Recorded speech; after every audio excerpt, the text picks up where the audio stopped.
E l'opera dei pupi indubbiamente è, come dire, un'arte consolidata nella cultura siciliana, anche italiana. Ormai il fatto stesso che l'UNESCO l'ha nominata appunto un bene da preservare, da tutelare, da rispettare.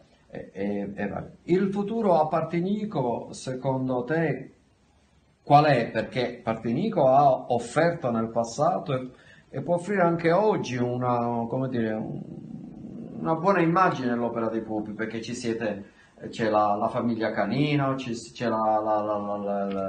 il Garifo, ci sono altre collezioni un poco sparse così che si potrebbero recuperare. Quindi immagini che si può fare come dire, una mostra o un'attività o un recupero di questa arte.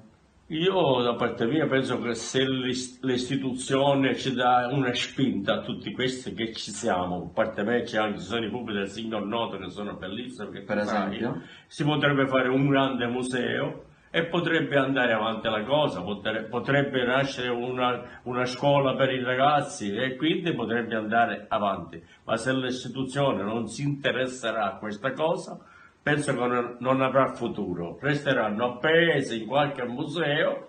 C'era una volta Vincenzo Canino, Nino Canino e tutti gli altri. Ma noi faremo in modo che qualcosa si smuova, Parlando però. di Partinico, perché poi in altri paesi va bene, o no? Sì, no, se si parlerà di un museo o si parlerà a livello di territorio, questo territorio qua, e Sì, quindi, Partinico è però comprensorio. possiamo tentare di smuovere un po' da questo punto di vista Ma io, l'attenzione verso questi temi. ma anche io avrei piacere che questa cosa si muova, rinasca e non morirebbe quando non ci sono più io e non ci sono le altre persone che sono amatori anche di questa cosa e che non vada avanti, che finisca là. Mi dispiacerebbe.